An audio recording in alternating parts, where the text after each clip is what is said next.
Alhamdulillahi Rabbil Alamin. Wassalatu wassalamu ala ashrafil mursalin Sayyidina wa nabiyyina Muhammad ibn Abdullah Rasulil Amin, wa ala alihi wa ashabihi wa man tabi'ahum bi ihsanin ila yaumiddin.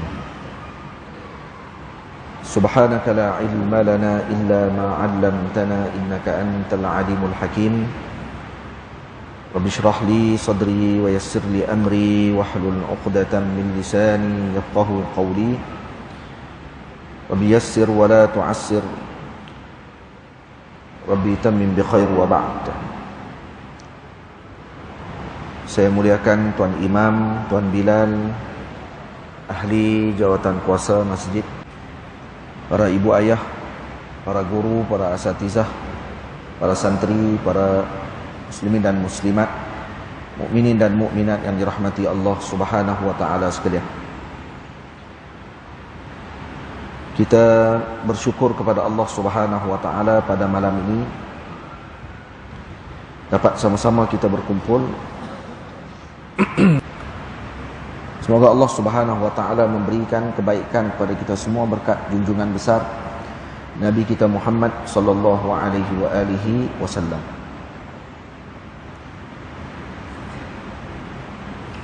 Hadirin yang dirahmati Allah Subhanahu wa taala sekalian, kitab yang kita akan pelajari pada malam ini yang dikarang oleh Al-Imam Az-Zamili rahimahullahu taala. Baik. Kitab ini ada banyak syarahannya. Antara syarahan yang disyarahkan yang terkenal adalah karangan Al-Imam Basaudan rahimahullahu taala, yang merupakan salah seorang ulama besar daripada Yaman, Al-Hadrami, wafat pada tahun 1266 Hijriyah. Ini salah seorang yang mensyarahkan kitab ini dalam kitabnya Simtul Iqyan, syarah kepada Bughyatil Ikhwan wa Riyadatis Sibyan. Dan ada juga syarahan ringkas yang disyarah oleh sebahagian masyayikh di dalam rakaman syarahan mereka.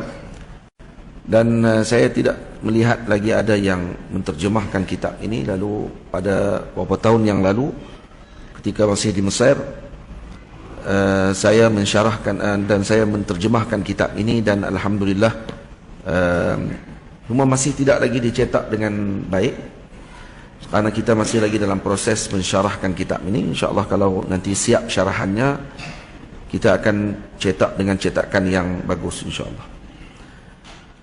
Jadi isbalul aman maksudnya adalah, al-isbal maksudnya macam tutupan yang bagus, yang menyelamatkan. Kalau kita pakai kain, isbal ni maksudnya kita akan melebihkan, iaitu dia macam menutupi, yakni tutupan yang aman. Dan juga Bughyatul Ikhwan ataupun kehendak daripada teman-teman, dan juga memberikan pendidikan kepada kanak-kanak. Ini tajuk kitab ini kalau kita terjemahkan, ataupun dengan Riyadatus Sibyan dengan makna pendidikan kepada kanak-kanak. Karena sekarang masalah berkenaan dengan parenting ataupun mendidik kanak-kanak yang dilakukan oleh ibu ayah banyak yang terpengaruh dengan pendidikan barat, yang diberikan cadangan oleh barat dan seumpama dengan mereka. Dan mereka banyak menulis artikel dan juga dikeluarkan video-video pendek bagaimana untuk mendidik anak-anak milenium ini. Maka sayugia bagi muslimin untuk mengambil panduan yang telah ditinggalkan oleh para salafus salih yang terdahulu. Karena para ulama menyebutkan al-khair thumma al-khair fi ittiba'i man salaf, dan asy-syarru kullu syarr fi ibtida'i man khalaf. Maksudnya yang paling terbaik, dan tidak ada yang paling terbaik melainkan mengikuti para salaf yang terdahulu, yakni para pemuka kita yang terdahulu, yaitu orang-orang terdahulu yang telah meninggalkan panduan besar kepada kita semua. Wasyarru kullu syarr, dan yang paling buruk adalah apa? Fi ibtida'i man khalaf, yaitu ibtidah atau bid'ah yang dilakukan oleh orang-orang yang terkemudian. Jadi kalau kita perhatikan dalam masalah pendidikan kepada kanak-kanak, banyak di kalangan kita yang seakan tidak ada panduan, nak diambil daripada mana panduan tersebut. Sedangkan Al-Imam Al-Ghazali radhiyallahu ta'ala anhu di dalam Ihya telah menyenaraikan dan menyebutkan panduan besar bagi pendidikan kepada anak-anak lelaki dan wanita, lelaki dan perempuan. Dan kitab ini hakikatnya ataupun manzumah ini, syair ini adalah ringkasan ataupun saduran daripada karangan Al-Imam Al-Ghazali rahimahullahu ta'ala. Imam Al-Ghazali telah mensyarahkannya di dalam atau menyebutkannya di dalam Ihya Ulumuddin dalam bahagian berkaitan dengan pendidikan kepada kanak-kanak. Soalan ini diberikan perhatian oleh Sayyidina Al-Imam Al-Ghazali rahimahullahu ta'ala, Syekh Hujjatul Islam, tentang keperluan dan kepentingan anak-anak sebagai generasi penerus kepada umat ini.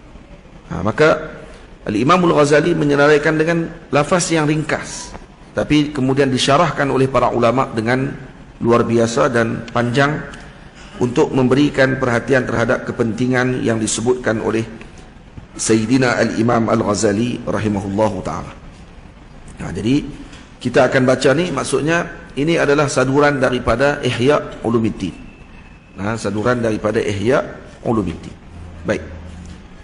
Dan kemudian ada sebahagian masyayikh ataupun sebahagian muarrikh ataupun ahli tarikh dan juga membahaskan tentang bagaimana sejarah pendidikan anak-anak pada zaman terdahulu. Saya ada satu kitab yang saya bawa ni. Saya kitab ni tak ada apa lagi terjemah kitab ni. Kaifa Rabbal Muslimuna Abna'ahum. Kitab ni karangan Muhammad Sya'ban Ayyub. Saya beli lama dah di Mesir dulu. Yang diceritakan di dalam ni tentang bagaimana orang-orang Muslim pada zaman dahulu mendidik anak-anak mereka. Lalu dia bahagikan ikut kepada beberapa fasal. Fasal tarbiyah ataupun pendidikan kanak-kanak pada zaman Nabi dan pada zaman Khulafa Ar-Rashidin. Yang 4. Bagaimana perhatian dan sejarah mereka memberi perhatian kepada kanak-kanak. Fasal kedua, keindahan tarbiyah pada zaman Khilafah Umayyah. Disenaraikan pula bagaimana sistem pengajian kanak-kanak pada zaman Khilafah Umayyah. Kemudian bahagian ketiga, kelebihan ataupun pembangunan tarbiyah pada zaman Khilafah Abbasiyah. Cerita pula apa yang berlaku pada waktu tersebut dan ada universiti pada waktu tersebut pada zaman Abbasiyah. Walaupun ada orang kata universiti pada permulaannya di barat lah. Al-Jami'ah yang pertama adalah dalam dunia dibina oleh muslimin. Universiti pertama dalam dunia. Tapi universiti bukan macam universiti lah. Universiti zaman dulu mengaji semua. Universiti zaman lah, dan dia ada pengkhususan lah dalam ilmu. Universiti zaman lah ialah kita bahagi. Yang ni lah kali keluar tak tahu apa. Takdir pun bukan Allah Ta'ala tentu, dia kata. Fasal yang keempat, azamatu tarbiyah fi asril mamluki. Keagungan tarbiyah pada zaman Mamluk. Ini ajaibnya apa ni kata Maulana Syekh Ali Jumaah tentang pendidikan ataupun ketamadunan dalam Islam. Satu-satunya tamadun yang membenarkan dan dibenarkan dalam sejarah dipimpin oleh hamba. Mana ada sejarah hamba memimpin dan diadakan kerajaan, menjadi pemimpin besar. Dan ini seolah membenarkan apa yang disebutkan oleh Nabi SAW, wa in ta'ammara abdun habasyi, walaupun kamu dipimpin oleh hamba Habsyi. Dan ada juga disebut dalam hadis yang menyebutkan bahawa mereka akan menjadi pemimpin di kalangan hamba-hamba dan seumpamanya. Dan ini ada Asrul Mamluki. Dan ini asr ataupun zaman yang sangat gagah dan agung, dan mereka juga mengambil berat tentang pendidikan, yaitu pendidikan kanak-kanak diberikan perhatian secara khusus. Malah ditambah ada tarbiyah askariyah, ditambah dengan pendidikan keaskaran. Maksudnya menjadi askar bagi para muslimin pada waktu tersebut, dididik juga dengan sistem askar, iaitu menjadi tentera. Sistem ketenteraan yang luar biasa pada zaman tersebut. Mamluk, kerajaan yang gagah dan kuat yang tidak mampu dipecahkan pada waktu tersebut. Fasal yang kelima, dia cerita berkenaan dengan sihrut tarbiyati fi maghribi wal andalus. Dia kata tarbiyah yang terpana pada zaman Maghrib dan juga pada zaman Andalus. Ini disenaraikan pula bagaimana sistem pendidikan pada waktu tersebut dan berakhir di situ. Jadi kajiannya di situ. Dan kita tidak, kalau kata boleh disambung lagi kajian tersebut, bagaimana pendidikan di sebelah timur, bagaimana di tempat-tempat kita ni dididik kanak-kanak dan seumpamanya, kalau ditulis itu lebih memberikan manfaat yang besar. Jadi ini panduan besar saya rasa, kaifa rabbal muslimuna abna'ahum. Dan dilihat, kalau kata saya baca balik kitab ni secara umumnya, kita akan lihat permulaan pendidikan bagi kanak-kanak adalah dengan bahasa. Dimulakan dengan bahasa, dan ada satu kisah yang mana salah seorang khalifah mendengar seorang budak ketika ditanya soalan kepadanya, maka dijawab dengan bahasa yang sangat indah. Lalu ditanya, siapa yang didik kamu bahasa ni? Maka terus ditukar muaddib ataupun guru yang mengajar anak-anak khalifah di istana, ditukar terus dengan guru yang mengajar budak tadi. Kenapa? Karena bahasa budak tu lebih bagus daripada guru yang mengajar di istana. Guru yang mengajar di istana pada zaman dulu digelar muaddib, iaitu yang memberikan ta'dib, mengajarkan adab kepada anak-anak khalifah. Dan yang dipentingkan oleh mereka pada waktu itu adalah bahasa. Dan kita tidak ambil berat tentang masalah itu sekarang. Nah, kita tak ambil berat masalah bahasa. Kan bahasa Arab saja, bahasa Melayu. Itu anak-anak kita, kalau kita tengok, sibuk dengan game, sibuk dengan permainan, kemudian diatur pula, diajak pula untuk maki hamun orang. Dan waktu main game tadi kalah, dia akan maki kawannya. Dan di sekolah pun akan bincang cara makian. Dan kemudian pakai macam tu yang berlaku. Dan akhirnya anak-anak jadi apa? Anak jadi apa? Nah, dan mak ayah pula mempertahankan anak-anak mereka.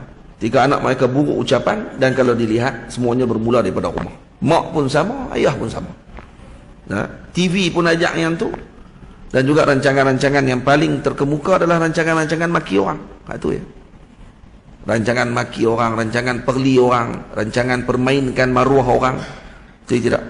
Tu yang buat lawak-lawak dan seumpamanya. Mana ada lawak sekarang ni yang lawak tidak memperkenalkan orang dan juga tidak mempermainkan maruah orang. Nah, dan akhirnya budak-budak muda sekarang ni dah tak ada adab lagi. Dan kalau orang tua-tua tanya pun, mereka jawab macam artis tu jawab yang dalam TV. Kenapa? Karena tu pengaruh yang paling besar sekali yang mereka telah dapatkan sekarang. Boleh? Dan nanti kita akan tengok bagaimana sistem yang digunakan oleh para ulama dulu ketika mendidik kanak-kanak. Dan insya-Allah kalau kita terapkan sistem ini, barakah insya-Allah. Barakah dalam keluarga kita dan barakah dalam kehidupan masyarakat kita, insya-Allah, amin rabbal alamin. Dan ada ramai lagi para ulama, antaranya yang dikarang lagi, saya bawa 2-3 kitab ni, bukan kita nak baca semua ni. Saya bawa main ni sebagai contoh bahawa dulu telah dikarang oleh para ulama kita kitab-kitab yang berkait dengan perkara tersebut. Jangan sampai ada orang kata banyak kitab berkenaan dengan parenting dikarang oleh barat. Ya, mereka pun ambil daripada kita, kemudian mereka potong nama ulama-ulama kita. Nah, kalau hak barat tadi yang tulis tadi adalah orientalis, mereka akan potong dan tidak sebutkan nama ulama kita seolah mereka pertama yang bertemu dengan perkara tersebut. Seperti yang dilakukan oleh Roger Bacon ketika mana dia meletakkan asas bagi bagi seorang tadi melakukan bahas ataupun perbahasan ilmu, maka dia letakkan kata perlu ada beberapa perkara. Yang pertama, kena tahu tajuk perbahasan. Yang kedua, kena diterangkan khutah ataupun sistem yang digunakan dalam perbahasan yang dia letakkan. Maka apa yang disenaraikan oleh Roger Bacon diletakkan di dalam sistem universiti sekarang sebagai sistem untuk kita menulis tesis, katanya. Jadi kata Roger Bacon mula yang buat. Roger Bacon zaman bila? Al-Imam Nawawi sebelum tu lagi, Al-Imam Al-Ghazali sebelum tu lagi, Al-Imam Al-Bukhari sebelum tu lagi dah tulis dah bagaimana khutatul bahs. Baca dalam Arba'in Nawawiyah aja kita pun dah tengok dah bagaimana para masyayikh kita yang terdahulu, ulama-ulama kita terdahulu telah meletakkan khuttatul bahs dalam karangan. Dia akan telah meletak mula-mula. Kenapa saya karang kitab ni? Arba'in Nawawiyah. Kalau buka dalam muqaddimah akan tengok kenapa saya karang kitab ni. Kata Imamul Nawawi, karena saya melihat ramai ulama yang mengarang kitab 40 hadis, tapi kesemua mereka mengumpulkan pada maudhu' yang tertentu, tajuk-tajuk tertentu sahaja. 40 hadis jihad, 40 hadis salawat, 40 hadis sekian. Tapi tidak mengumpulkan 40 hadis yang merupakan usul besar dalam agama. Maka saya mengumpulkan tentang perkara tersebut. Kemudian apa yang saya buat? Saya lakukan begini. Saya tidak letakkan sanad, karena untuk memudahkan hafalan. Saya mengambil kebanyakannya daripada kitab mana? Bukhari dan Muslim. Dan saya letakkan sekian. Itu dipanggil Khuttatul Bahs. Dan kemudian Roger Bacon mengaku dia orang pertama yang buat. Kepala otak dia. Nampak tak? Jadi orang kita percaya. Tambah kalau pergi ke barat pula, yang dia punya kiblat dia barat saja. Apa-apa sikit barat. Tandah pun di barat paling cantik. Pilah ke mana masjid pun dia kata mesti di Eropah lagi lawa. Sampai boleh baca buku dalam tu. Siapa suruh pergi baca buku dalam jamban? Kita pun heran. Dia kata di Jepun dia kata tandah, oh, Masya Allah, lawa lah. Tak ada lagi lah tempat kita macam tu. Pergi ke Jepun pula. Tapi memang sungguh pula. Banyak juga tempat kita pun macam tu pun. Jamban tu kalau buat macam tak mau buat.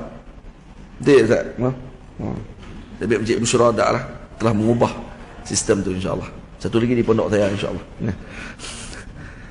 Jadi hadirin yang dirahmati Allah, antara kitab lain yang dikarang lagi oleh para ulama adalah Adabul Fatah. Ni kitab ni yang dikarang oleh Sayyidi Syekh Ali Fikri, Amin Awal Darul Kutub Al-Misriyah, iaitu setiausaha pertama bagi Darul Kutub Misriyah, tempat menyimpan makhtutat ataupun manuskrip besar di Mesir.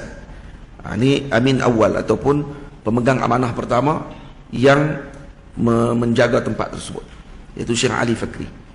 Syekh Ali Fikri ini, kitab ni yang saya beli ini disebabkan kerana Maulana Syekh Ali Jumaah, guru kami, menyebutkan dalam satu ucapan beliau bahawa beliau mencari kembali kitab ni kerana ada orang pinjam kitab dia dan kemudian tidak dibagi balik. Bukan ni lah, bukan kitab ni lah, hanya saya punya lah. Saya kata dia apa ambil tu, bukan dia. Ini memang yang asli. Dan kemudian adik saya dapatkan ketika di Mesir. Saya dengar ada satu kutab ni dia jual. Orang jual kitab ni dia jual dan kemudian terus dibeli. Harga mahal pula tu. Kitab Tabaah lama ni cetakan tahun 1924. Ni. Dan satu lagi dipanggil Adabul Fatah. Adabul Fatah ni Adabul Fatah. Kitab ini kata Maulana Syekh Ali, ini adalah kitab etika dipanggil. Etiket. Untuk kalau kata seorang pemuda dan seorang pemudi, sepatutnya kitab ini kalau kata diterjemahkan, dan saya dapati rupanya telah diterjemahkan oleh seorang alim daripada Melayu kita, Syekh Ahmad Al-Johori. Kata silap mana Alim Najmi? Nama apa yang tak? Dia ni lupa semua. Saya silap Syekh Ahmad Al-Johori. Sekarang kita adab perempuan. Diterjemah, dicetak oleh Akademi Jawi. Adab perempuan. Cuma adab lelaki mungkin Syekh tak jumpa ke, ataupun dia tak jumpa lagi kitab ni ke macam mana, wallahualam. Tapi ada adab perempuan, tajuk dia adab perempuan. Dan bila saya buka di dalam tu, sama isi dia dengan kitab Adabul Fatah yang dikarang oleh Syekh Ali Fikri. Dan satu kitab lagi saya tak bawa, ada di rumah, di pondok. Yang ni untuk lelaki. Dalam ni dia akan cerita apa dia? Cerita adab dia dengan guru, tapi dia tak cerita macam kitab lain. Cerita dia cara lain sikit. Kemudian dia cerita adab dia dengan mak ayah, adab dengan kawan-kawan, adab dengan adik-beradik, adab dengan sekolah, adab di sekolah, kemudian adab ketika mana nak baca kitab, adab ketika menulis, adab ketika bersama dengan nazir madrasah yang jaga madrasah tu pun jaga, ada adab untuk memilih kawan, adab untuk adab wajah. Adab wajah apa ada? Adab wajah apa dia? Contohnya, ketahuilah wahai anakku, annal wajha mir'atun nafsi. Wajah itu adalah cerminan bagi diri. Wa dalilun ala syafaqatil qalbi. Bukti kepada kebeningan hati dan juga kekerasannya. Faliyakun hay'ata wajhika muwafaqatan lil ahwali. Dia kata hendaklah wajah kamu bersesuaian dengan hal kamu pada waktu tersebut. Jadi nak kena ada solek juga. Kena bagi segak sikit. Jangan berserabut berserabai. Faham? Janggut sampai tak sama. Lepas tu apa dia lagi? Dia kata untuk jaga antaranya apa dia? Antara adab wajah apa dia? Selain daripada kita segak tadi, mata qatabta ahadan fala tuhawwil nazaraka min jihatin ila ukhra. Ketika kamu bercakap dengan orang, ni adab wajah. Ketika bercakap dengan orang, jangan pusing kok lain mata kamu. Tengok kat dia waktu kamu bercakap. Orang lain ada macam tu. Ni handset kat tangan. Duk pergi kat kedai makan 30 orang pun atas meja. Semua pakai pegang handset waktu tu. Tapi sambil duduk sembang. Lagi lawak lagi pakai duk main game, kawan tu duduk depan dia. Lepas tu pakai lawan maki. Dan jangan kamu jangan kamu menundukkan pandangan kamu di depannya. Tengok dia ketika bercakap. Unzur bi'ainil qana'ah likulli ma tarah. Dan tengok pada setiap apa pun, dia kata tengok dengan pandangan yang qana'ah, pandangan cukup. Jangan tengok dengan pandangan tamak. Maksudnya gitu. Wa in ra'aita an inda ahadin min ni'amillah ma laysa indak fala tahsudhu.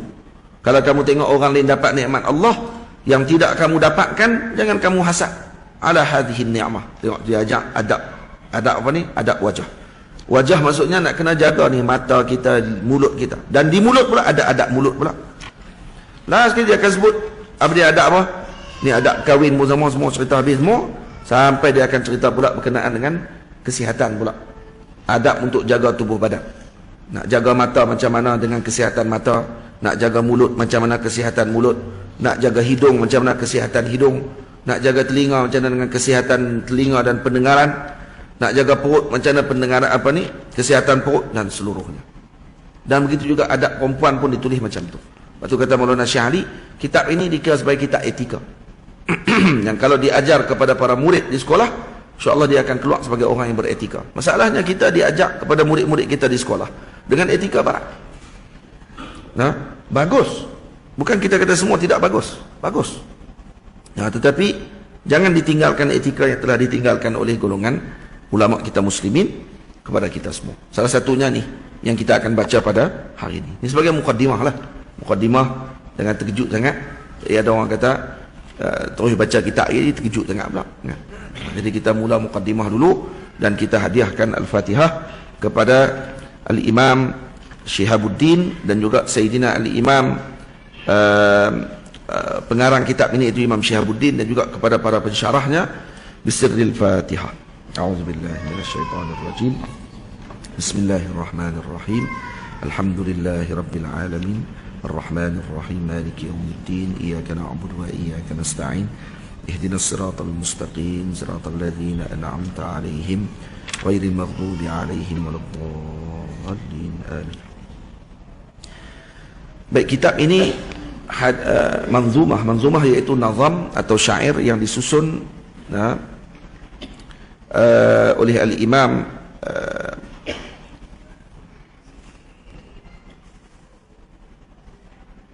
kalau kita ikut dengan Al-Imam, kalau sebab apa yang saya sebut tadi kata Imam Ramli. Kenapa? Ada orang kata takkan Syekh dah terjemah kitab ni lama baru tahu kata yang tulis orang lain. Tak, kerana Al-Imam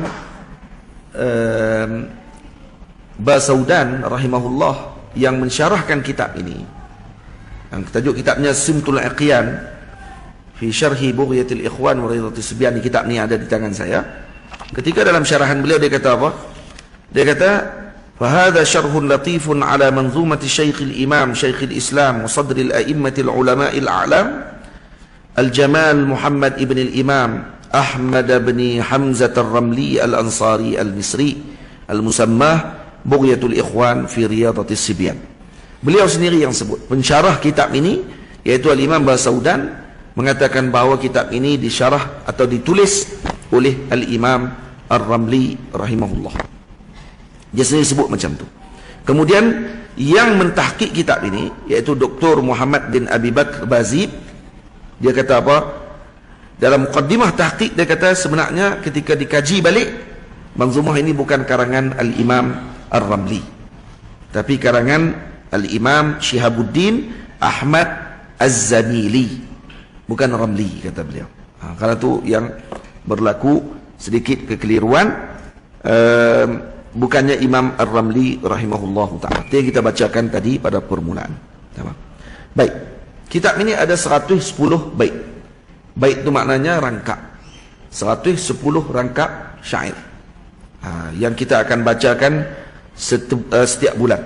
Sebulan sekali kita bertemu, tengoklah banyak mana kita akan baca, sekadar yang kita mampu, dan yang pentingnya manfaat dalam bacaan yang telah kita bacakan tersebut. Baik, jadi saya dah syarahkan tadi secara umumnya tentang masalah pendidikan dan kitab-kitab yang ditulis oleh para ulama khusus berkenaan dengan pendidikan kanak-kanak dan parenting. Ada juga beberapa orang minta kepada saya untuk bahas tentang parenting secara khusus. Saya kata saya bukanlah ahlinya untuk bahas tentang perkara tersebut.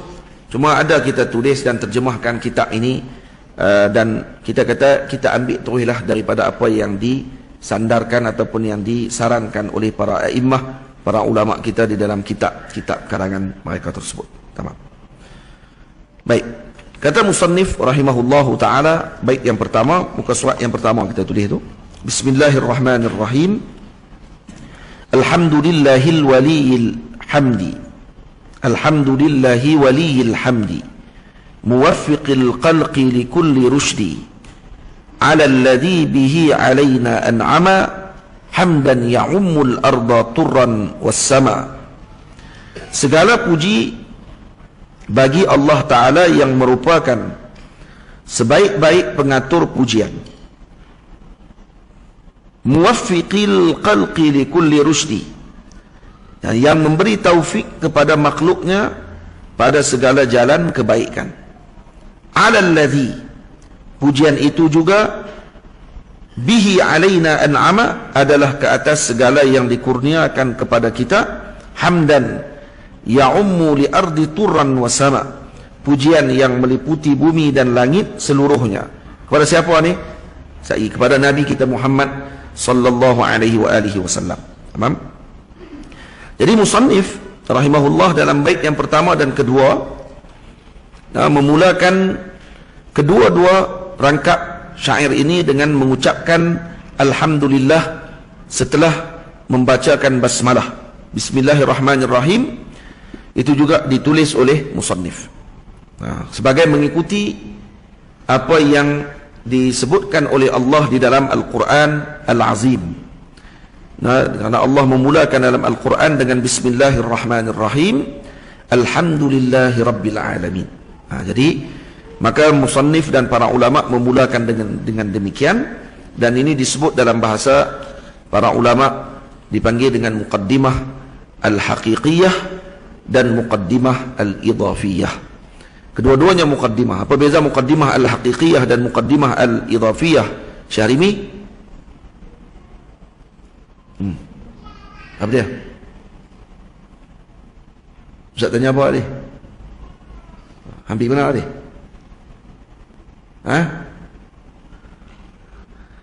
Muqaddimah al-haqiqiyah dengan muqaddimah al-idhafiyah. Apa muqaddimah al-haqiqiyah? Muqaddimah haqiqiyah adalah muqaddimah yang tidak didahulukan di hadapannya dengan sesuatu pun, atau sebelumnya dengan sesuatu. Baik, sebelum bismillah disebut, ada tak benda lain disebut sebelum tu? Tidak disebut. Maka dipanggil muqaddimahnya muqaddimah al-haqiqiyah. Ini permulaan yang hakiki. Muqaddimah idhafiyah, alhamdulillah adalah muqaddimah idhafiyah, yaitu permulaan yang sebelumnya terdapat sebutan yang lain, yaitu ada sebut alhamdulillah, boleh ada sebut bismillahirrahmanirrahim. Maka dipanggil dengan muqaddimah al-idhafiyah, yaitu permulaan yang disandarkan ataupun yang diikuti setelah ada permulaan sebelumnya. Boleh, itu dipanggil muqaddimah idhafiyah. Jadi kedua-duanya muqaddimah. Kenapa? Karena ada hadis yang disebutkan oleh Nabi SAW. Nabi mengatakan, kullu amrin zibalin, setiap perkara yang mempunyai bal ataupun yang diberi perhatian oleh syarak, yang diiktiraf oleh syarak. Jadi bukan setiap perkara tadi maknanya apa saja perkara. Saya takut nanti kalau orang faham macam tu, dia kata setiap perkara kalau tak mula dengan bismillah ataupun dengan alhamdulillah, maka perkara tadi akhta', fahuwa akhta', iaitu dikira sebagai kurang berkat, atau abtar, iaitu dengan makna kurang berkat. Karena akhta' maksudnya seperti ekor lembu yang terputus, jadi kuranglah daging dia, maka tak boleh dibuat korban. Maka kalau kata bismillah tidak dimulakan dengan urusan tadi, dan alhamdulillah tidak dimulakan dengan suatu urusan yang diiktiraf dengan syarak. Kenapa saya sebut yang diiktiraf oleh syarak? Karena ada benda yang tak boleh mula dengan bismillah. Contohnya orang tadi, na'udzubillah min zalik, dan moga Allah jauhkan kita daripada perkara tadi, seperti minum arak contohnya. Dia pegang botol arak, kemudian dia baca bismillah. Kata ihanah, itu main-main, dan itu dikira sebagai penghinaan. Dan kalau dia main-main dengan perkara tadi, boleh jatuh kufur dengan sebab main-main tadi. Faham? Itu juga memakai apa ni, kata ulama, ketika buang kasut. Kita buang kasut kita, maksudnya kita pecat kaki kita daripada kasut, adakah kena baca bismillah juga? Yang ni sebahagian orang ulama kata tidak perlu untuk baca bismillah pada waktu tersebut. Ataupun satu lagi, makan bawang secara khusus, makan bawang. Kalau bawang duduk dalam nasi tu lain lah. Ni bawang tu sengaja ambil bawang, ni bawang ni dia panggil. Bawang ni apa dia? Bawang yang mentah, bukan bawang goreng. Ambil bawang mentah, dan bawang mentah ni busuk. Tak lagi kalau kata bawang putih ke dan seumpamanya yang mentah. Dan makruh kita datang ke masjid dalam keadaan masih berbau mulut pada waktu tersebut, kita ambil dan baca bismillah waktu itu untuk makan bawang tadi. Maka hukumnya makruh. Makruhnya li zatih. Makruh li zatih dalam bahagian itu. Baik, itu semua dalam bahagian usul fiqh. Baik. Jadi setiap perkara yang diberi perhatian oleh syarak, kalau tak mula dengan bismillah dan tidak dimulakan dengan alhamdulillah, karena hadis sebut kullu amrin zibalin la yubda'u fihi bi bismillahirrahmanirrahim atau bi bismillah, wa fi riwayatin bilhamdulillah atau bilhamdilillah, boleh baca dua-dua. Kalau baca bilhamdu dengan makna hikayah, fahuwa akhta', wa fi riwayah fahuwa abtar, iaitu dengan makna qalilul barakah, kurang berkatnya. Kalau kata tak baca bismillah dengan tak baca alhamdulillah. Baik. Ada seorang perempuan selalu baca bismillah. Apa saja dia buat baca bismillah. Dia pegang dulu baca bismillah. Bismillahirrahmanirrahim. Pegang. Tak. Bismillahirrahmanirrahim. Angkat apa pun bismillahirrahmanirrahim. Buat apa saja bismillahirrahmanirrahim. Dan sampai tok laki dia tension. Laki dia geram. Kata dia baca bismillah ya ni. Ada orang jenis tu, dia tak boleh dengar. Orang cakap baik, dia tak boleh baca bismillah. Bukan kata kat dia pun. Bukan kata laki aku bodoh, laki aku bangang. Tak. Dah. Baca bismillah, dia tak boleh dengar.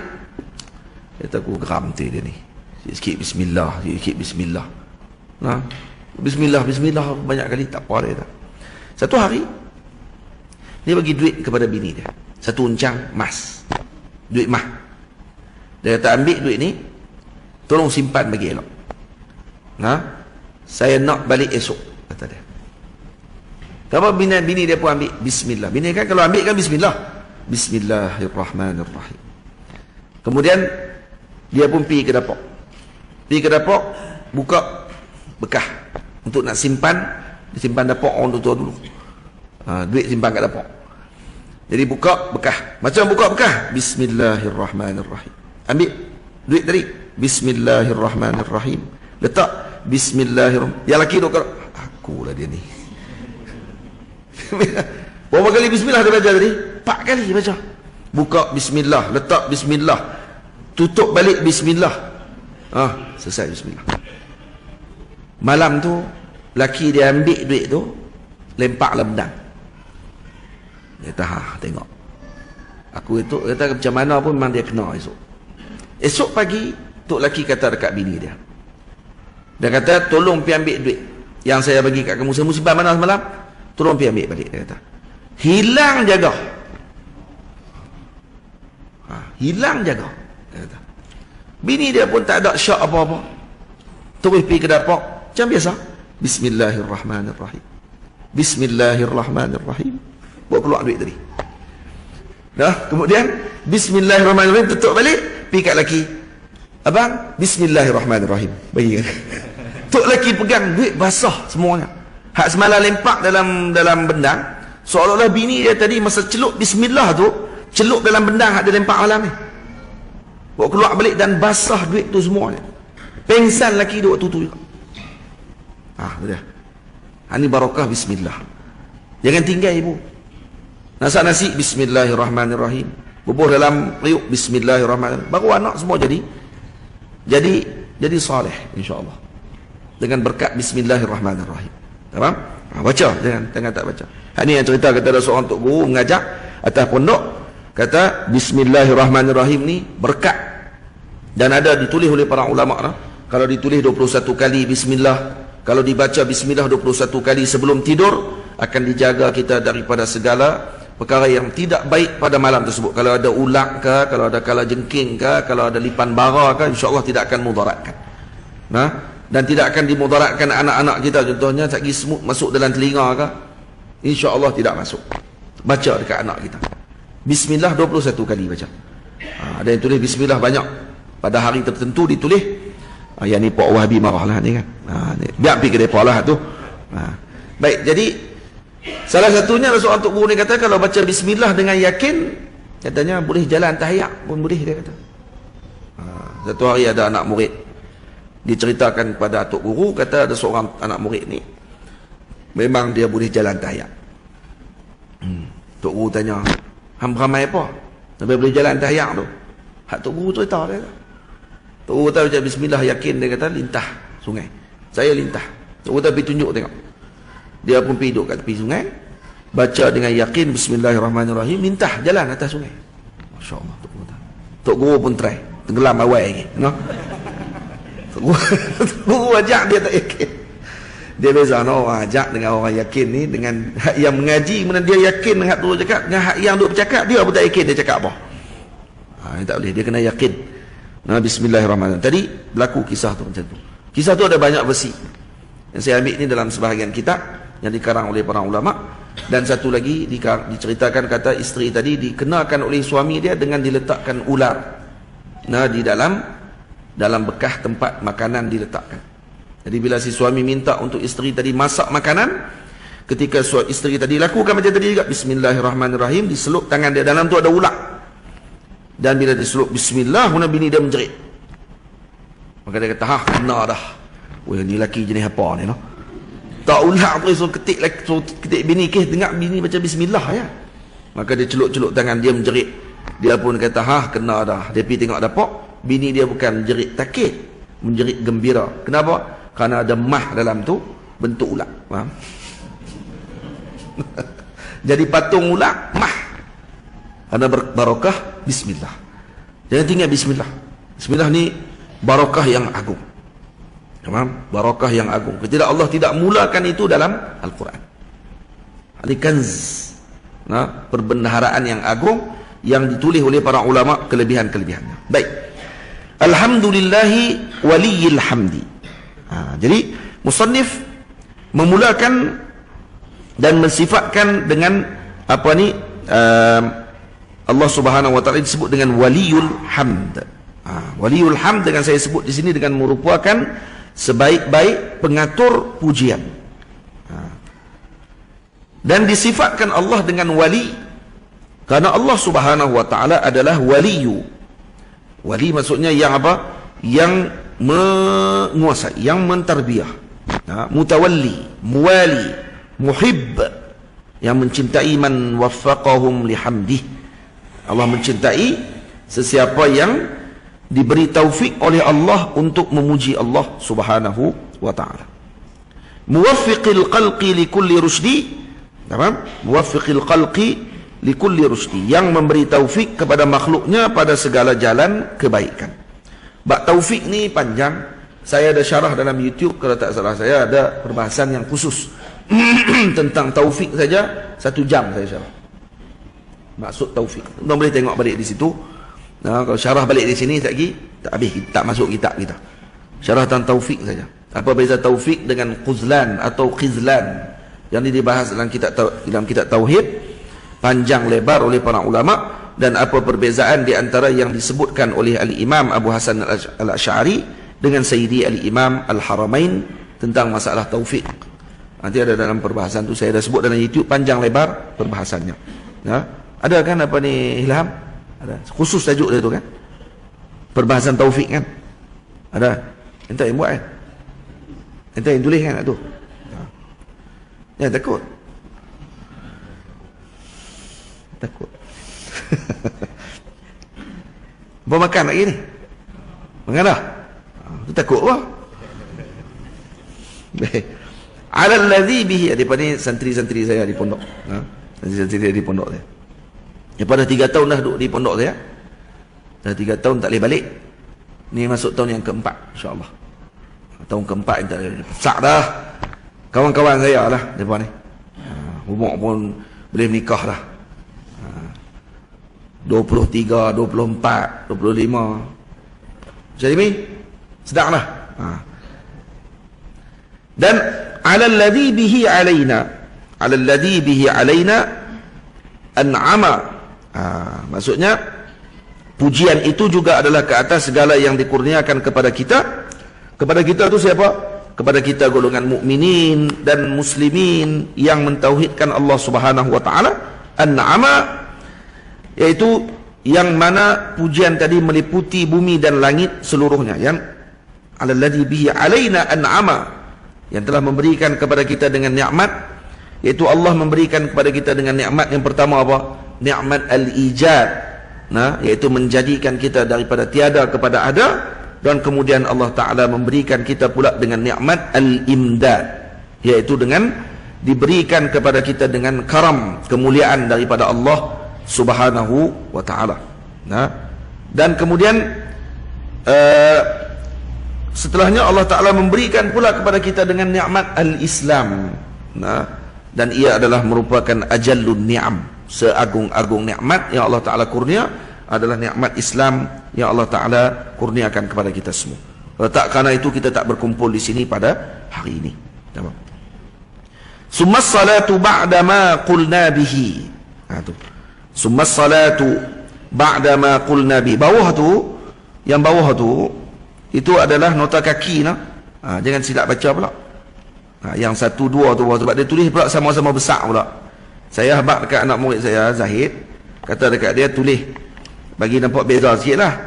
Lepas tu dia pergi tulis kecil telajak pula dah. Tu besar tu lah, tuan-tuan pegang tu. Kecil sangat. Saya kata ni kesian kat orang tua-tua ni. Jadi lepas tu dia buat kat saya pula, tu besar ni pula dah. Besar telajak pula dah. Sampai saya pun pening, tak tahu mana satu saya tulis, mana satu nota kaki. Tapi lepas tu ada garis tu. Garis itulah yang membezakan antara, kalau ada garis tu pula di ujung sikit je. Jadi sikit tu je, tu yang bawah garis tu adalah nota kaki. Tapi kita tak syarah habis lagi kitab ni. Masih dalam proses syarah. Lama dah kitab ni saya tulis.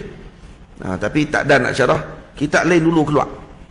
Jadi insya-Allah nanti setelah selesai syarah nanti, keluar kitab dengan cetakan yang lebih elok nanti insya-Allah.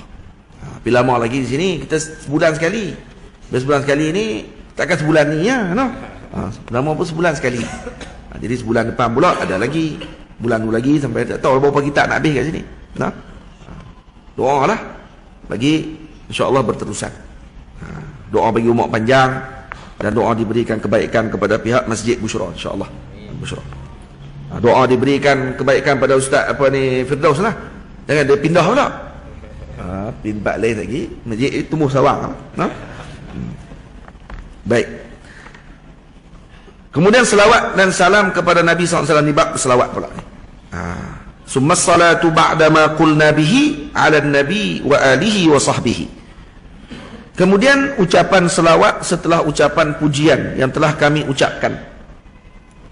'Ala nabi, ke atas baginda ahli keluarga, atas baginda Nabi sallallahu alaihi wasallam, ahli keluarga dan para sahabat baginda sallallahu alaihi wa alihi wasallam. Jadi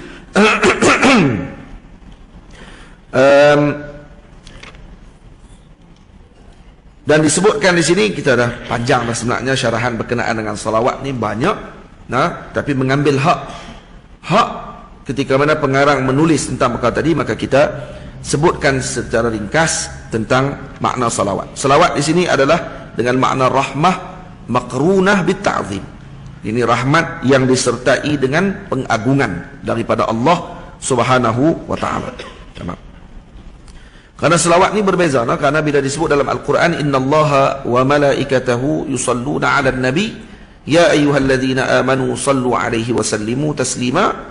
Maka selawat daripada Allah berbeza daripada selawat malaikat kepada nabi, dan berbeza dengan selawat kita kepada Nabi sallallahu alaihi wasallam. Selawat Allah kepada malaikat kepada nabi itu berbeza malaikat dengan nabi.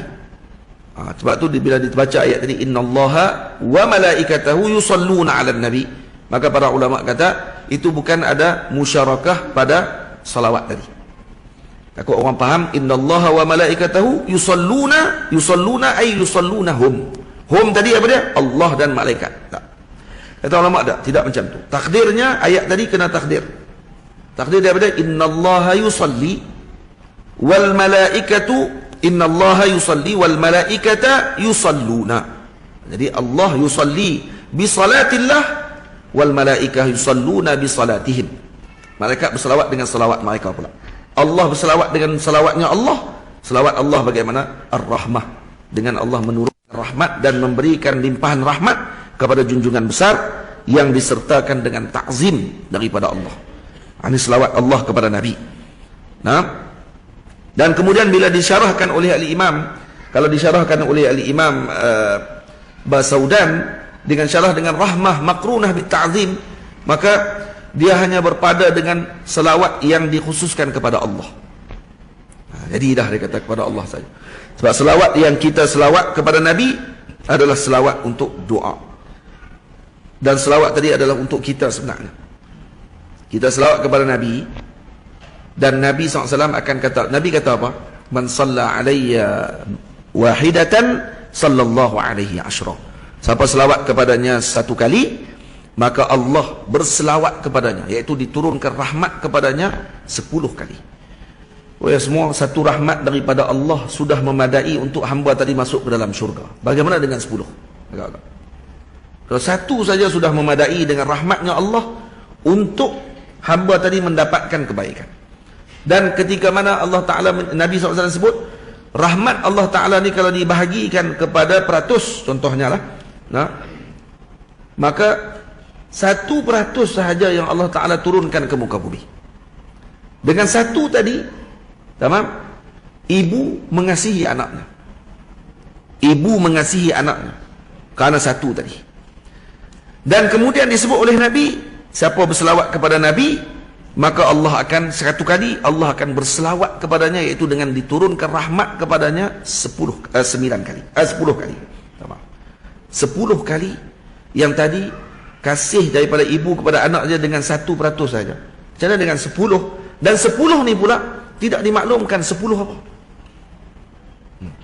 Dan satu tu dengan bentuk dia macam mana? Wallahu a'lam. Maka ni anugerah agung yang Allah Ta'ala berikan kepada orang yang melazimi selawat kepada Nabi SAW. Maka jangan ditinggalkan selawat. Amalkan selawat selalu. Ba'dama qulna bihi, yakni setelah mana kami mengucapkan pujian. Itu dikata kemudian ucapan selawat setelah ucapan pujian yang telah kami ucapkan. Jadi setelah kami ucapkan dengan pujian kepada Allah dan kami ucapkan basmalah tadi, apa yang kami ucap selawat? Selawat tadi kepada siapa? Alan Nabi. Jadi alan Nabi ini adalah muta'allaq dia dengan apa? Ta'alluq dia dengan as-salatu. As-salatu ala Nabi wa alihi wa sahbihi. Jadi Nabi, kita sedia maklum apa ta'rif Nabi? Nabi adalah wazannya apa ni, nabi, atau wazannya apa ni, fa'il. Fa'il dengan makna maf'ul boleh, dengan makna fa'il pun boleh. Baik. Kalau maf'ul dengan makna mereka ini orang yang diberikan oleh Allah dengan khabar, untuk mengkhabarkan. Ketika mereka mengkhabarkan kepada umat, tentang apa yang dikhabarkan oleh Allah kepada mereka, maka jadi fa'il. Fa'il maksudnya kata pembuat. Jadi kata yang diperbuat kepada mereka. Maksud Allah mengutuskan mereka, maka jadi maf'ul, dan mereka menyampaikan kepada umat jadi fa'il. Faham tak faham? Tak apalah, nanti dulu tu. Ya. Baik. Dan itu selawat kepada Nabi SAW, dan kemudian Ali Muhammad. Dan Ali Muhammad seperti mana kita sedia maklum bahawa ahli keluarga Nabi SAW ialah yang diarahkan kepada kita untuk kita meminta kepada Allah, atau yang diminta daripada Allah kepada kita untuk kita mengasihi mereka. Yaitu siapa ahli Muhammad di sini? Yaitu Banu Hashim dan Banu Muttalib. Bani Hashim dan Bani Muttalib. Kedua-dua bani ini adalah yang paling kuat mempertahankan Nabi SAW. Sebab dia ada 4 keluarga, Abdul Manaf. Abdul Manaf ada 4 orang anak. Yang pertama namanya Muttalib, kedua namanya Hashim, tiga namanya Abdu Asyams, yang keempat namanya Naufal. Naufal. Jadi 4 ini, 2 daripada mereka iaitu Hashim dengan Muttalib. Hashim adalah datuknya Rasulullah, dan Muttalib adalah datuknya Al-Imam Syafi'i radhiyallahu anhu. Bukan Abdul Muttalib. Abdul Muttalib adalah anak kepada Hashim, di bawah Hashim. Muttalib ni adalah bapa saudara beliau yang datang mengambil beliau daripada Madinah, bertemu dengan datuk beliau, dengan isterinya Hashim, Sayyidina Hashim, yaitu Sayyidatuna Salma, di kampung Bani Najjar di Madinah Al-Munawwarah, tempat Nabi kita Muhammad selalu berkunjung ke sana bersama dengan ibunya. Dan disitulah Nabi kita belajar berenang. Di kampung Bani Najjar lah Nabi belajar berenang, dan Nabi kemudian pakar dalam perenangan. Tapi tak dengar dah selepas tu kata Nabi berenang. Tapi di situ Nabi belajar berenang. Dalam riwayat disebutkan di situlah tempat Nabi belajar berenang, di kampung Bani Najjar. Dan ada orang kata, dan di kampung Bani Najjar itulah bapa Nabi kita Sayyidina Abdullah dimakamkan. Kampungnya di mana? Bani Najjar ni di sebelah kanan sayap Masjid Nabawi sekarang, yang berhampiran dengan pintu Babus Salam. Jadi Babus Salam hujung sana, hujung masjid di bahagian sebelah kanan ni, hujung penjuru masjid tu dekat dengan pintu pagar Masjid Nabawi yang besar tu. Dekat pintu tu, di situ makam ayah Nabi kita Muhammad dulu. Kemudian telah dipindahkan makam tersebut ke Baqi' beberapa tahun yang dulu, beberapa puluh tahun yang dulu, ketika pembesaran Masjid Nabawi, dikorek makam ayah Nabi. Dan yang mengikuti majlis ataupun proses pemindahan makam ataupun jasad ayah Nabi tadi, ada salah seorangnya hadir ke masjid guru kami yang mulia Maulana Syekh Yusri hafizahullah, menyampaikan berita dan juga menceritakan tentang sejarah Madinah. Dia kata dia juga ada pada waktu tersebut, dan dilihat jasad ayah Nabi masih utuh seperti baru ditanam semalam. Ya, cantik elok lagi jasadnya. Macam mana orang kata ayah Nabi masuk neraka? Ini kita pun heran juga ni. Ajaib. Dan kalau kita baca dalam sirah, dia kata, duk pi buat apa tempat tu? Nabi pun tak pi. Pandai dia. Geram tu aku Wahabi ni. Dia kalau bodoh, jangan kumpul dengan orang lain. Seorang-seorang jadilah. Tapi ajak orang lain pergi jadi bangang dengan kita. Buat apa? Dalam hadis diriwayatkan, ada satu kisah. Sayyidina Nabi pernah merajuk dengan beberapa isteri baginda Nabi. Antaranya Sayyidina Hafsah. Tapi pernah merajuk dengan Sayyidina Hafsah. Bila merajuk dengan Sayyidina Hafsah, baginda Nabi SAW pergi bermalam lebih kurang 1 bulan di satu tempat. Di mana? Di Dar Nabirah. Dar Nabirah ni dibuat masjid pada zaman tu. Nabi bermalam di situ, tidur di situ. Sayyidina Umar pergi tanya dekat sahabat, di mana Rasulullah? Sebulan tak melihat Nabi SAW. Nabi bermalam di situ, berkeluar di situ sebulan, di Dar Nabirah. Dan bersama dengan Nabi ada seorang hamba lelaki yang menjaga Nabi untuk urusan makan Nabi dan minum Nabi, dan kemudian dia akan tengok Nabi sentiasa. Dia akan duduk di atas sutuh. Sutuh ni apa dia? Macam bumbung, lebih zaman Arab dia tak ada bumbung macam kita. Dia ada macam atas tu apa dia? Macam slab atas tu lah. Dia punya bumbung rata tu, dia duduk atas tu, kaki dia duduk lonjok kaki, duduk main kaki tu, duduk tengok orang duduk lalu lalang tu. Sayyidina Umar di bawah. Sayyidina Umar tanya, Rasulullah ada? Dia pun tengok Sayyidina Umar. Ada dia kata. Tunggu sat. Tanya Nabi dulu. Dia pun turun tanya Nabi. Nabi benarkan. Barulah Sayyidina Umar masuk. Sayyidina Umar masuk jumpa dengan Rasulullah, tengok Rasulullah. Waktu Sayyidina Umar menangis waktu tu. Tengok Nabi sedang berbaring dan ada bekah pada tubuh Nabi SAW disebabkan kerana orang panggil apa? Pelapik ataupun tikar yang Nabi gunakan untuk berbaring tadi. Dan Nabi tidak berbaring atas lantai, atas tilam yang empuk, atas tikar yang diperbuat daripada pelepah tamar. Dan Sayyidina Umar menangis, dan Sayyidina Umar kata, Sayyidina Nabi tanya, kenapa kamu menangis wahai Umar? Kata dia, kerana ya Rasulullah, dia kata, Kisra Parsi, Kaisar Rum, mereka ni orang yang dimusuhi dan memusuhi Allah, dan mereka diberikan dengan kekayaan yang luar biasa, dan kamu kekasih Allah. Tidur di atas lantai yang macam ni saja ya Rasulullah, dia kata.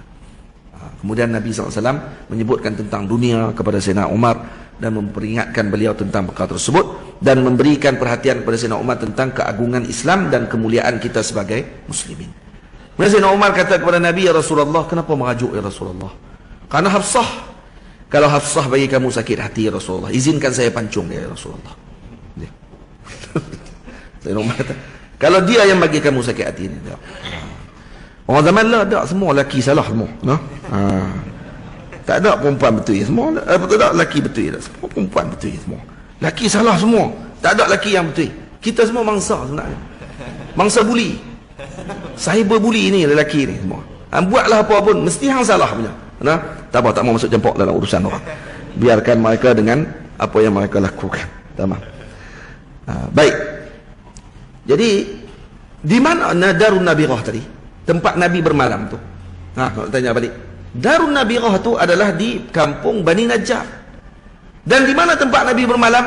Di situ, di tempat ayah Nabi dimakamkan. Ada kubur ayah Nabi di situ waktu Nabi bermalam tu. Maknanya Nabi ketika merajuk pergi ke mana? Pergi ke sisi ayahnya Sayyidina Abdullah. Duduk di situ. Erti sikit sirah. Bertak erti apa ni? Ngaji Madinah saja Duk ngaji Madinah lah. Kalau tak erti tu, kalau erti tak apa lah. Alhamdulillah. Ada dalam sirah, ada dalam buku. Siap. Ada dalam apa ni, peta lagi tunjuk di mana tempat makam ayah Nabi SAW. Jadi moga-moga dapat perhatian dengan perkara tersebut dengan baik. Dan kemudian dipindahkan makam ayah Nabi.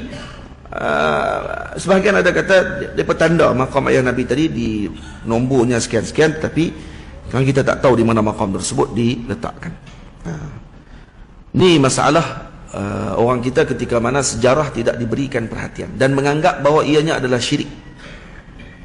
Seolah-olah kalau kita pergi ke makam para wali Allah Ta'ala dianggap syirik. Ini berat. Padahal ini sejarah sebenarnya. Ini sejarah. Kalaulah orang barat, kubur-kubur raja mereka ataupun tempat-tempat sejarah raja mereka pernah lalu, mereka akan simpan, jaga. Dia kata, ni apa? Ni barat, mereka orang bukan Islam. Kita nak pergi. Raja-raja Islam kita juga menyimpan dan juga menjaga kesan sejarah di mana-mana tempat tersebut. Jangan dibuang dengan sewenang-wenangnya dengan nama membantah syirik. Saddu zari'ah katanya, untuk menghalang daripada berlaku benda yang tidak baik. Saddu zari'ah apa ni? Kamu mengaji usul fiqh di mana ni? Saddu zari'ah ni syaratnya bukannya senang-senang je kata rasa dalam kepala otak zan kata ni mesti akan jadi bahaya ni. Tuih diharamkan. Mana boleh zan? Dia kena tayaqqud. Kena yakin betul. Betul kata tu kita saddu zari'ah lah, tak mau bagi orang buat syirik. Kamu yakin mana ni orang Muslim ni akan buat syirik pergi ke makam para wali? Kamu tahu mana? Dan Nabi sendiri dah sebut dah, inni la akhwafu ala ummati syirik. Aku tak bimbang umatku buat syirik. Kamu pula lebih bimbang umat Nabi buat syirik. Nabi sendiri tak bimbang. Dia pula lebih buat bimbang lebih-lebih. Seolah macam mu'zam umat Nabi ni memang akan syirik kalau pergi ke makam. La ilaha illallah. masalah tawassul, masalah istighasah, semua itu masalah-masalah yang berlaku perbincangan di kalangan ulama, dan berlaku perbincangan dan kemudian telah mendapat persetujuan daripada kebanyakan para ulama bahawa ianya adalah perkara yang diharuskan. Tiba-tiba mai satu kelompok kata kena saddu zari'ah, benda ni bahaya, haram, takut jadi bahaya, orang dekat buat syirik semua.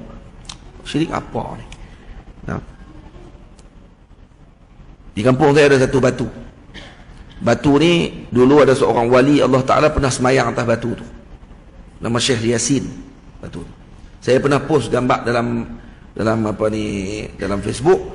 Kata batu ni duduk di masjid kami, masjid lama Pedu, Tomplu. Batu tu dia pebuh cat lah batu tu.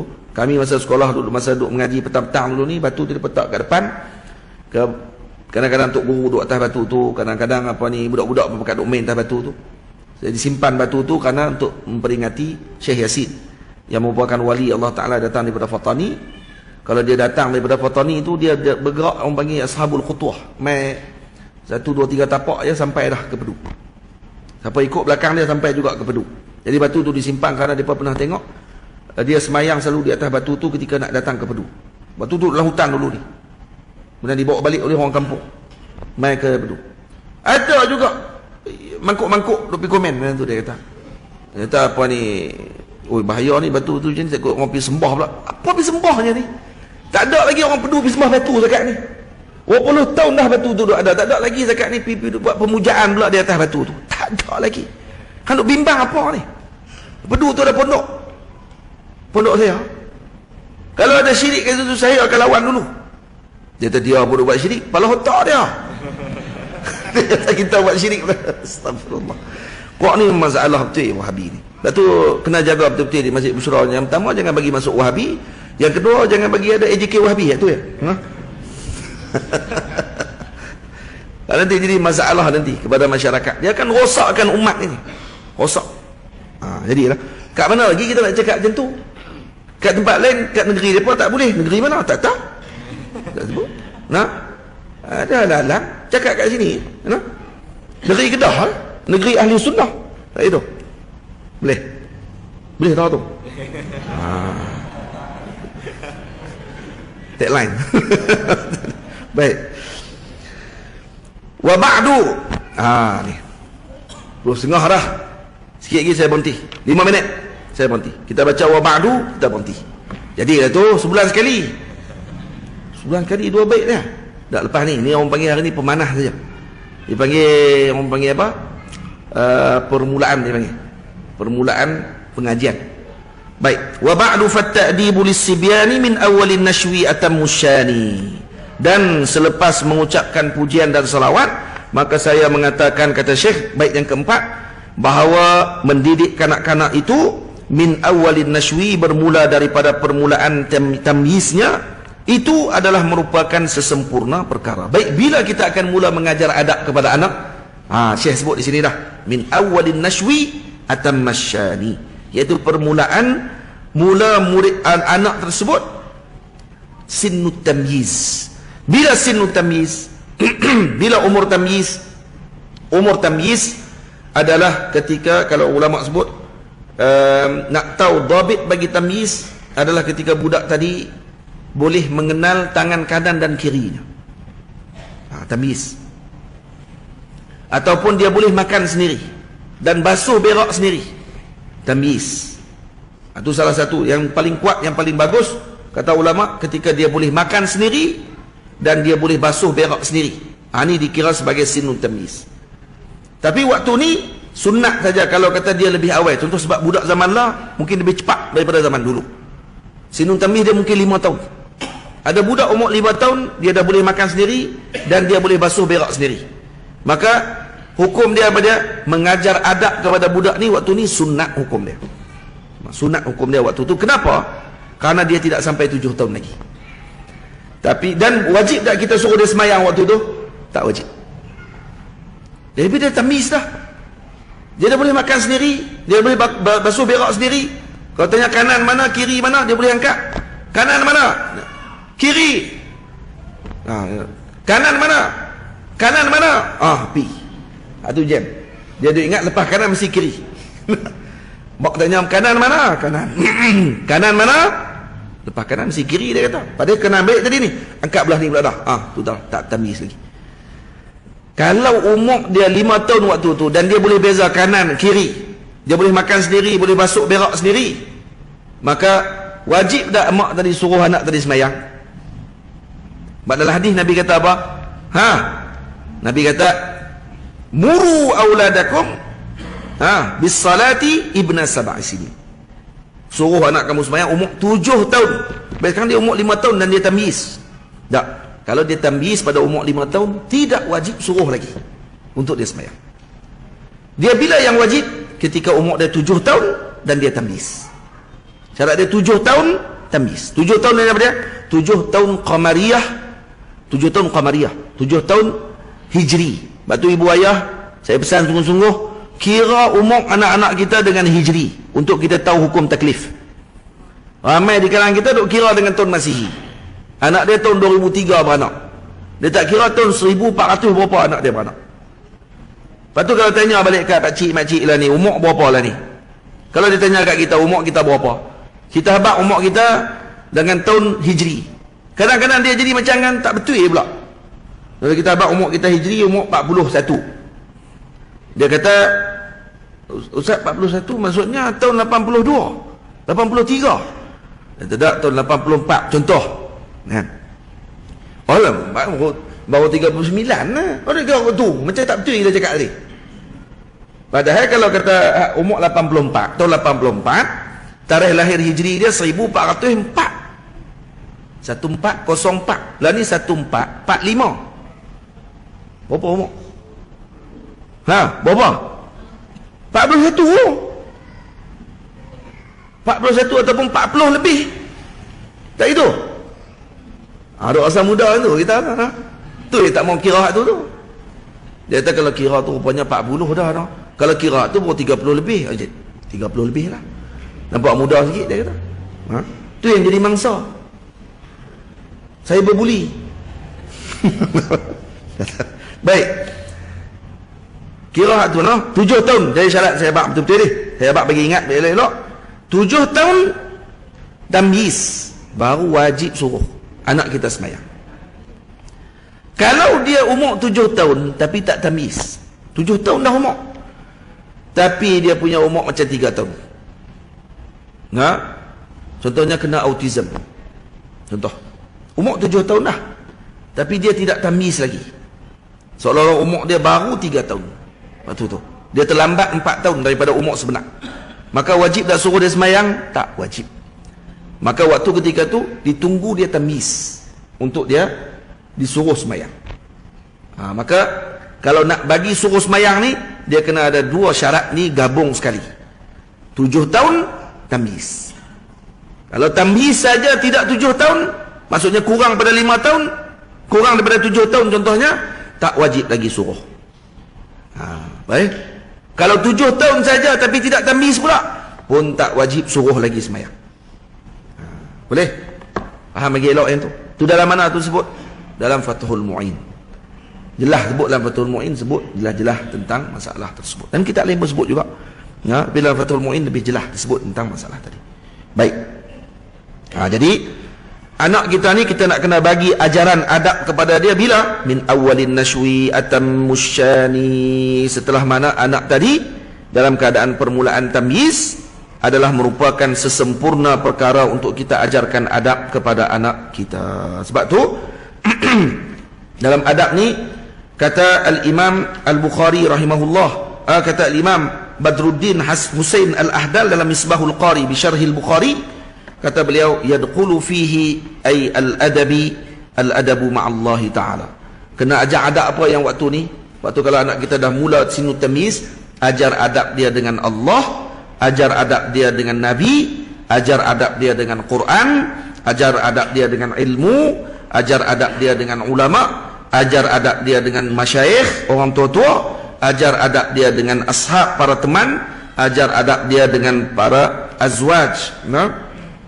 Kalau kata azwaj ni maksudnya dengan isteri-isteri, aulad, anak-anak, talamizah, dan juga para murid, dan sairil fuqara wal masakin. Ajar semua adab maksudnya. Diajarkan adab-adab tadi kepada anak kita. Jadi maksudnya pada permulaan umur 7 tahun ni sebenarnya kalau di sekolah, kalaulah sistem pendidikan sekolah kita tadi memberikan perhatian terhadap pengajian adab ini dengan baik dan diajar oleh guru-guru adab yang baik, maka ini akan menghasilkan murid yang akan terbina akhlaknya sampai ke dewasa. Karena permulaan inilah yang akan menentukan murid ni jadi ataupun tidak jadi. Faham? Kebanyakan kita waktu ketika dah 7 tahun dan seumpamanya ni, dia akan sibuk dengan matematik lagi, sibuk dulu dengan mengaji sains, sibuk dengan tengok bahasa Inggeris dia pandai ke tak pandai, tapi adab dia tak didik. Sebab tu kalau anak dia pi buat kerajak dengan orang tua-tua pun dia kata, budak-budak awak jana lah. Ha, tu kata tu. Kalau budak-budak pada anak 7 tahun dah, 8 tahun dah, pun tak erti lagi nak jalan depan orang tua macam mana, nak salam dengan orang tua macam mana. Nah. Kalau pegang handset tu, kalau mak suruh pi salam tu, Tok Wan tu, pi salam dengan Tok Wan.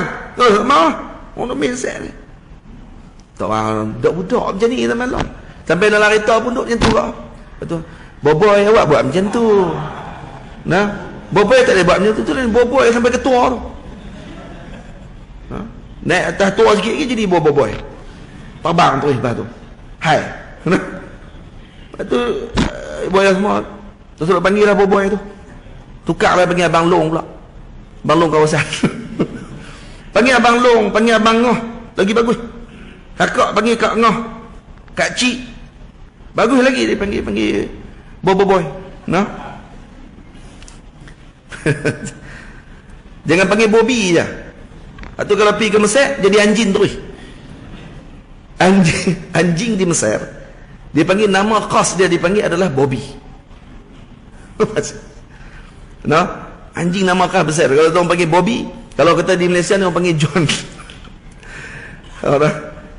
Tapi kalau masuk hutan dia kata, ha ni tak kira jadi John ni. Jadi John tu maksud apa? Jadi anjing. Duduk ikan kijang. Jadi John dia panggil. Ni mesti jadi John lagi dia kata. Jadi John, saya lihat ada John. Rupanya nama khas anjing di Malaysia John. Nama khas anjing di Mesir Bobby. Dia ada nama-nama khas. Jangan panggil nama tu. Jangan panggil nama tu. Sebab nama tu nama-nama khas yang memalukan. Nah. Jadi jaga adab, ajak anak-anak kita dengan adab-adab tersebut. Nanti insya-Allah kita akan syarah pada minggu depan. Nah. Saya akan bagi contoh-contoh kitab-kitab para ulama yang menjelaskan tentang adab-adab yang kita sebutkan tadi. Lepas tu diajar adab anak kita dengan sifat 20 contohnya. Tapi tak ingin, saya dapat cerita kata ada seorang guru ada karang sebuah kitab tajuknya Pesan Ayah kalau tak silap saya. Seorang ustaz ni tulis, Ustaz Rizal ke apa tak ingat saya, tapi saya tak baca lagi isi dia. Dia katanya bagus kitab tu untuk pendidikan sifat 20 bagi kanak-kanak. Saya pernah teringin nak tulis dan saya pernah tulis dah sikit. Tapi kemudian hilang kitab tu, mungkin tak ikhlas kot tu tulis di Mesir. Jadi saya akan tulis balik insya-Allah dengan moga-moga ikhlas lah. Kitab tu hilang sebab bukan kerana hilang sebab apa? Sebab komputer saya rosak. Ada dalam komputer tu. Kitab tu saya tulis berkenaan dengan sifat 20. Macam mana perbincangan ayah Tok Wan dengan 2 orang cucu dia. Tok Wan tu saya gambarkan ayah saya. 2 orang cucu tu anak saya. Muhammad Abu Nur dengan Aisyah. Masa tu mereka 2 orang masa tu. Tok Wan tu sebenarnya Tok Wan tu lah saya dan anak 2 orang tu pun saya juga. Saya yang tanya kat saya dan saya sendiri yang jawab dekat saya. Kenapa? Jadi saya tulis buku tu menggambarkan ada 3 orang Tok Wan dan 2 orang cucu, yang cucu 2 orang ni bertanya tentang wujud Allah, tentang sifat qidam bagi Allah, tentang sifat kudrah bagi Allah, tapi dengan cara yang ditanya oleh kebanyakan kanak-kanak. Dia akan tanya soalan, di mana Allah? Boleh tak kita tanya di mana Allah? Nah, adakah Allah bertempat ataupun tidak? Saya dengan harapan kitab itu nanti akan jadi bacaan tidur anak-anak, ibu-ibu kepada anak-anak mereka. Agar anak dia nanti ni akan ada sifat 20 tu dalam diri dia dan dia tidak keluar jadi, tak mau sebutlah. Tu kan. Tak bawa-bawa pahaman-pahaman yang pelik-pelik tadi. Sifat tentang takdir Allah, tentang jati diri sebagai seorang muslim. Jadi ditulis dalam buku tu tentang perbincangan di antara datuk dengan 2 orang cucunya yang bertanya, kemudian nanti dia akan ada praktikal dalam buku tersebut. Dan kadang-kadang bacaan sebelum tidur kepada anak-anak ni kadang-kadang sangat berkesan. kepada anak tersebut dalam kehidupan setelahnya. Dia akan bagi kesan sungguh. Faham? Ada seorang budak diceritakan dalam satu rancangan TV di Jordan, dia kata, dia cakap Arab Fusha. Dia TV tanya, macam mana kamu boleh cakap Arab fasih ni? Dia kata, sebab ibu saya selalu baca buku bahasa Arab, cerita-cerita Arab yang fasih, Fusha, sebelum kami tidur. Dia kata masa mula baca, saya pun tak tahu dia baca apa. Mak saya baca apa, saya pun tak tahu. Tapi setelah lama, dia kata, saya dapat kecap dia punya beberapa kalimah dalam tu. Dan esoknya saya akan bawa cerita tu sembang dengan kawan saya namanya Maryam. Lepas tu dia pun bertanya, Maryam pun cakap Fusha juga? Naam. Dia kata, bukan dia kata naam, dia kata ajal. Jawab ajal. Oi. Dia kata Maryam aidan tatakallami bil lughati al-arabiyyah, tatakallam bil lughati al-arabiyyah al-fusha. Maka budak tu pun kata ajal. Oi, ajal. Dia tak kata naam, dia kata ajal. Oh. Rupanya budak tu pun cakap Arab Fusha juga. Dia tiap hari rupanya sebelum tidur mak dia akan baca buku bahasa Arab, buku-buku cerita Arab. Jadi kita kalau nak beramal dengan macam tu pun boleh. Baca kitab-kitab yang bermanfaat dan seumpamanya. Sebab banyak sangat sekarang ni buku-buku yang diajarkan kepada kanak-kanak yang kita tidak pasti siapa yang tulis tadi. Dibimbangi penulisan tadi bukan daripada yang ahlinya. Yang moga-moga doa lah tu cita-cita tu banyak kali dah cerita tu, tapi tahu bila nak sihat tahu lah. Nah, dengan keadaan Allah ni. Moga-moga Allah Ta'ala berikan kelapangan kepada kita semua. Saya mohon ampun, mohon maaf kalau ada terkasar bahasa, tersilap dalam bicara. InsyaAllah pada bulan hadapan, minggu pertama bulan hari Sabtu, minggu pertama, insyaAllah kita akan bertemu sekali lagi di Masjid Al-Bushra untuk meneruskan bacaan kitab ini pada bait yang kelima insyaAllah. Nah, bait yang kelima ataupun saya akan ulang balik bait yang keempat, menunjukkan tentang apa yang perlu diajarkan adab kepada anak kita pada permulaan insya-Allah taala. Saya ucap terima kasih banyak kepada pihak masjid dan saya mohon maaf kalau ada terkasar bahasa dan tersalah bicara. Terima kasih juga saya ucap kepada pihak tuan rumah yang bagi kami tumpang semalam, dan juga kepada seluruh pihak masjid yang benarkan para santri saya untuk tidur di sini semalam, dan moga-moga diberkati semuanya. Wassalamualaikum warahmatullahi wabarakatuh.